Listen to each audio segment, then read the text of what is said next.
Hello बच्चों, good morning. Shivaji group of institutions की इस ऑनलाइन क्लास में कक्षा 12 के सभी विद्यार्थियों का स्वागत है।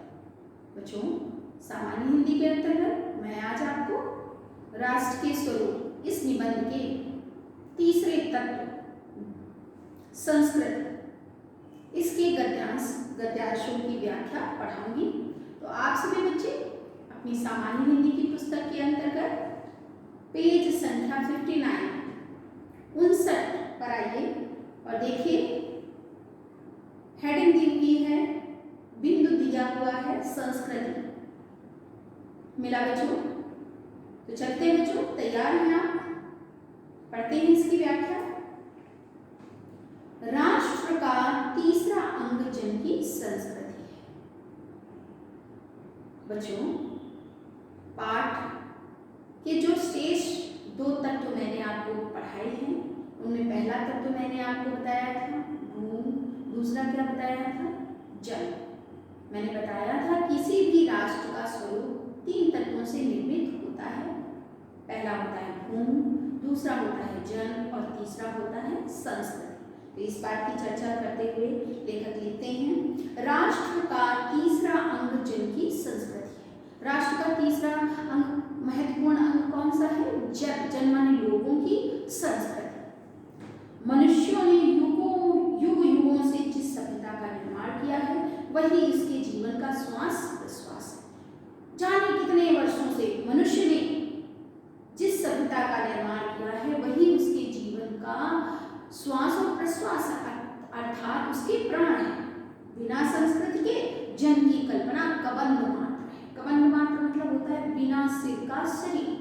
जिस तरह बिना सिर का शरीर व्यर्थ होता है, उसी तरह बिना संस्कृति के जो है राष्ट्र की कल्पना जो है बिना सिर वाले शरीर के समान है। संस्कृति ही जन का मस्तिष्क है। वास्तव में जिस प्रकार मानव शरीर में मस्तिष्क सर्वोपरि है, उसी तरह संस्कृति ही जन का क्या है? मस्तिष्क है।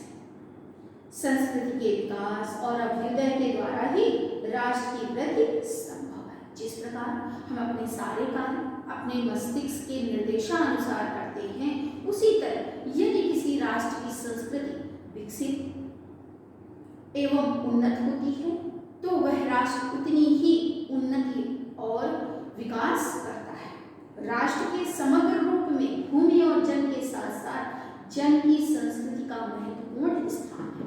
बच्चों, ये तीनों तत्व जो है, चाहे वो भूमि हो, चाहे वो जल हो, चाहे वो संस्कृति हो, इन तीनों के बिना जो है किसी भी राष्ट्र का स्वरूप निर्धारित नहीं हो सकता। तो ये तीनों अंग अपने आप में क्या है? महत्वपूर्ण है, और इन तीनों के मिलन के कारण ही राष्ट्र का स्वरूप निर्मित होता है। यदि भूमि और जन अपनी संस्कृति से विरहित कर दिए जाएं, तो राष्ट्र का लोप समझना चाहिए। ऐसे अनेक उदाहरण पड़े हैं जब संसार में संस्कृतियों का लोप हुआ, और संस्कृतियों का लोप होने के कारण राष्ट्रों का जो अस्तित्व था वह भी नष्ट हो गया। तो यहाँ पर लेखक इसी बात की चर्चा करते हुए कहते हैं कि यदि भूमि और जल अपनी संस्कृति से विरहित माने होता है अलग कर दिए जाएं, तो राष्ट्र का क्या समझना चाहिए? लोप समझना चाहिए।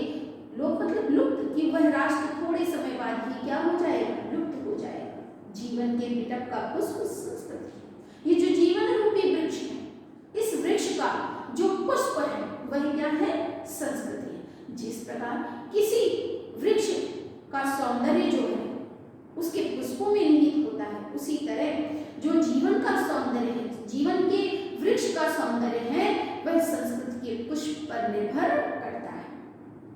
संस्कृति के सौंदर्य और सौरभ से ही राष्ट्रीय जन के जीवन का सौंदर्य और यश अंतर्निहित है। यदि संस्कृति के सौंदर्य और सौरभ, संस्कृति और सुगंध से ही किसी भी राष्ट्र के लोगों का जो जीवन है वह सुंदर होता है, और उसमें यश क्या होता है? समाहित होता है।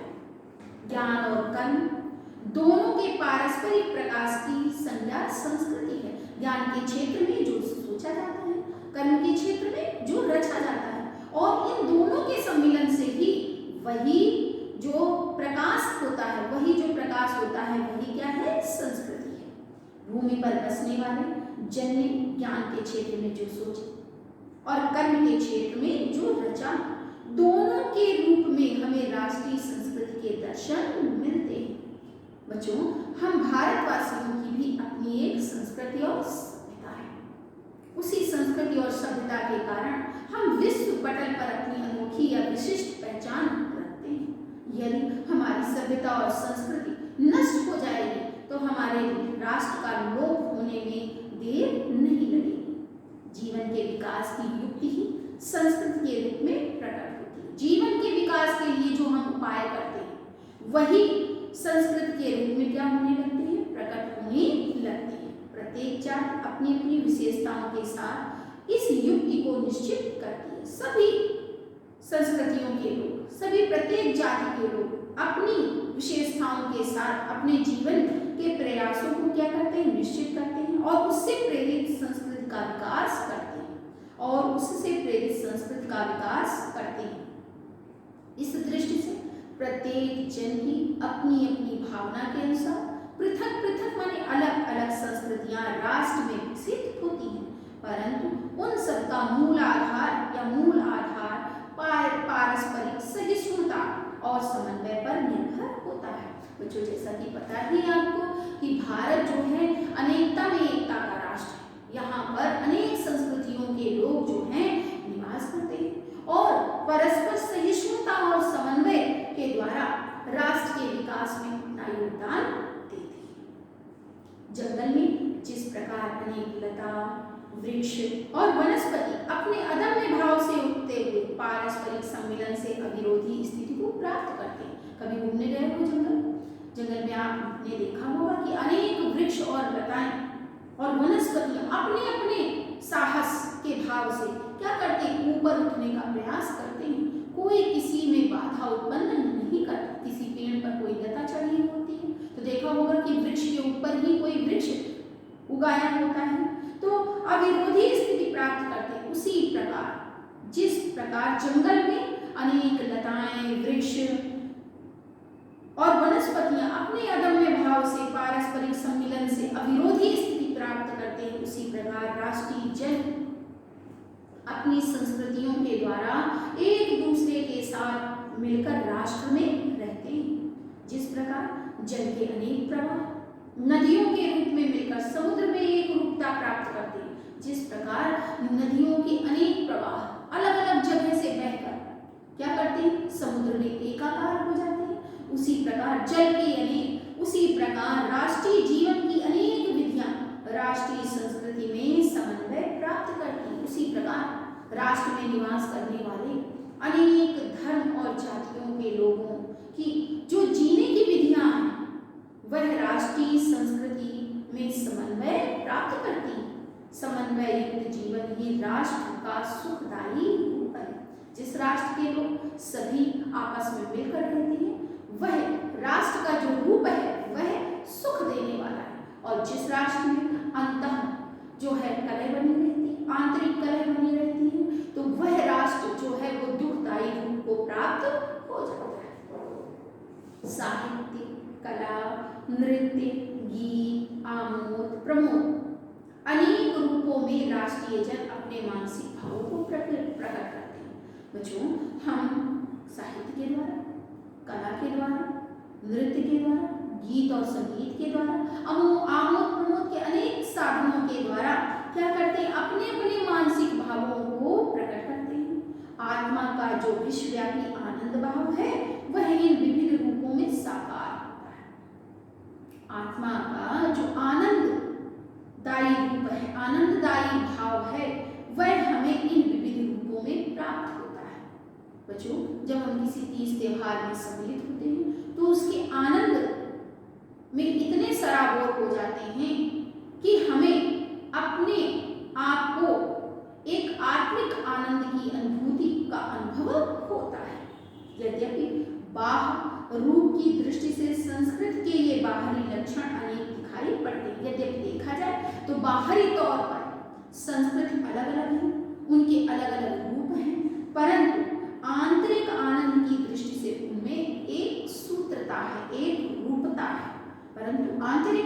देखा जाए तो आनंद की दृष्टि से उनमें क्या होती है, एक सूत्रता होती है। जो आनंद हम दीपावली पर्व को मनाकर प्राप्त करते हैं, वही आनंद हम ईद को मनाकर भी क्या कर सकते हैं, प्राप्त कर सकते हैं। जो व्यक्ति सहृदय होता है, सहृदय मतलब हृदय से युक्त होता है, भावनाओं से युक्त होता है, संवेदनशील होता है, वह प्रत्येक संस्कृति के आनंद पक्ष को स्वीकार करता है और उससे क्या होता है, आनंदित होता है। जो व्यक्ति हृदयहीन होगा, वह केवल अपना स्वार्थ साधेगा, किसी के सुख को देखकर ना तो सुखी होगा और ना ही किसी के दुख को देखकर दुखी होगा और ना ही किसी संस्कृति के आनंद पक्ष को ही स्वीकार कर आनंदित होगा। तो बच्चों ये समझ में आया, आगे चलते हैं। इस प्रकार की उदार भावना ही विविध जनों में बने हुए राष्ट्र के लिए, विविध जनों से बने हुए राष्ट्र के लिए स्वास्थ्यकर है। ऐसी यदि भावना राष्ट्र के लोगों के बीच पाई जाती है तो ऐसी भावना राष्ट्र के लिए क्या है, कल्याणकारी है, स्वास्थ्यप्रद है। गांवों के जंगलों में, स्वच्छंद जन्म लेने वाले लोकगीतों में, तारों के नीचे विकसित लोक कथाओं में संस्कृति का अमिट भंडार भरा हुआ। लेखक मानता है कि आज भी जो क्या है, गांवों के जंगलों में स्वच्छंद जन्म लेने वाले लोकगीत हैं, तारों के नीचे जो विकसित लोक कथाएं हैं, उनमें संस्कृति और सभ्यता का असीम भंडार भरा हुआ है, जहां से आनंद की भरपूर मात्रा प्राप्त हो सकती है। राष्ट्रीय संस्कृति के परिचय काल में उन सब का स्वागत करने की क्या है, आवश्यकता है।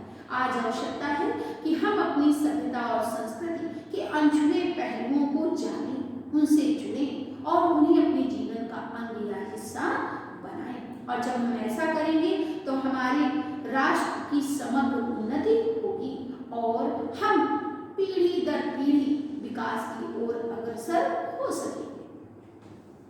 पूर्वजों ने चरित्र और धर्म विज्ञान, साहित्य, कला और संस्कृति के क्षेत्र में जो कुछ भी पराक्रम किया है, हमारे पूर्वजों ने बहुत पराक्रम किए, बहुत ऐसे कार्य किए हैं जिनको आज हम श्रद्धा के साथ क्या करते हैं, याद करते हैं, और जिनके लिए वो क्या किए जाते हैं, याद किए जाते हैं। उनके यह कार्य जो है चरित्र के क्षेत्र में भी है, जैसे मर्यादा पुरुषोत्तम श्री राम को ले लें, आज भी हम उन्हें क्यों याद करते हैं, क्योंकि उनका चरित्र ऐसा उत्तम था कि उन्हें पुरुषोत्तम कहा जाता है, पुरुषों में उत्तम कहा जाता है।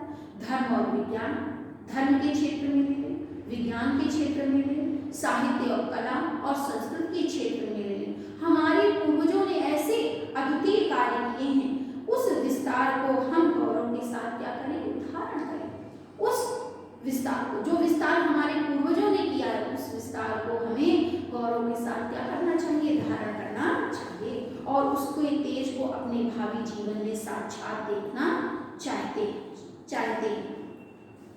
यही राष्ट्र संवर्धन का स्वाभाविक प्रकार है, जहां अतीत वर्तमान के लिए भार रूप नहीं है, जहां भूत वर्तमान को जकड़कर नहीं रखना चाहता, वरन अपने वरदान से पुष्ट करके उसे आगे बढ़ाना चाहता है, उस राष्ट्र का हम स्वागत करते हैं। पुनः देखिए बच्चों, पूर्वजों ने चरित्र और धर्म विज्ञान, साहित्य, कला और संस्कृति के क्षेत्र में जो कुछ भी पराक्रम किया है, उस सारे विस्तार को हम गौरव के साथ धारण करते हैं और उसके तेज को अपने भावी जीवन में साक्षात देखना चाहते हैं।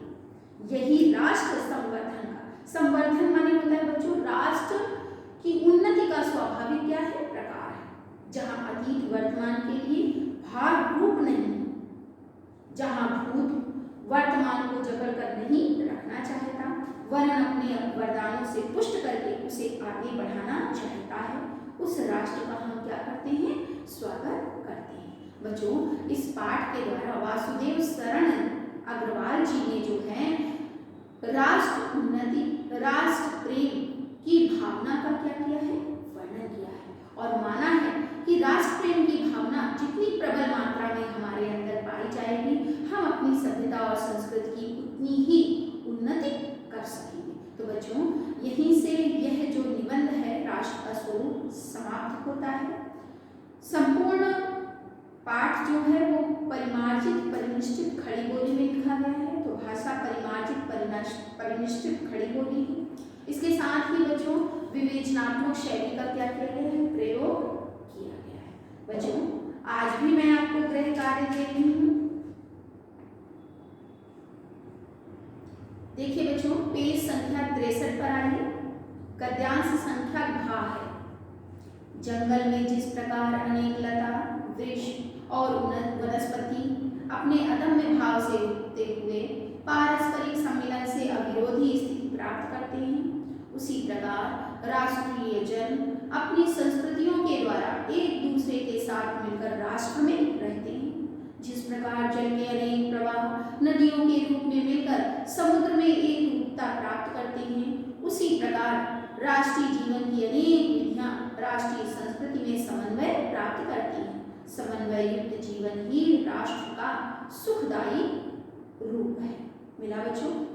इस गद्यांश पर आधारित पहला प्रश्न है, गद्यांश के पाठ और लेखक का नाम लिखिए। दूसरा प्रश्न दिया है रेखांकित अंश की व्याख्या कीजिए।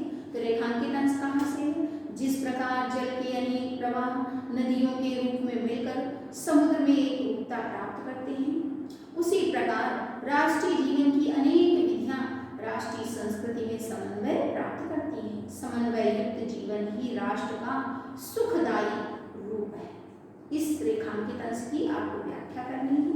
तीसरा प्रश्न है बच्चों, जंगल में लता वृक्ष और वनस्पतियां किस अदम्य भाव के कारण अविरोधी स्थिति प्राप्त करते हैं?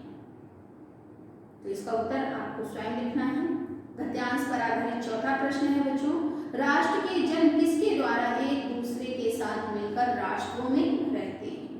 पांचवा प्रश्न है, जल के अनेक प्रवाह किसके रूप में मिलकर और कहाँ एक रूपता प्राप्त करते हैं? तो बच्चों ये जो गद्यांश और उस पर आधारित जो मैंने प्रश्न बताए हैं, इनको आपको अपनी एचडब्ल्यू की कॉपी पे करना है। साथ ही बच्चों आप लर्निंग वर्क नहीं कर रहे हो, याद करने का कार्य नहीं कर रहे हो, तो आज मैं आपको याद करने का भी कार्य दे रही हूँ। आपको वासुदेव शरण अग्रवाल का साहित्यिक परिचय एवं उनकी कृतियाँ जो हैं वो याद करनी है। तो आज के लिए बच्चों इतना ही पर्याप्त है।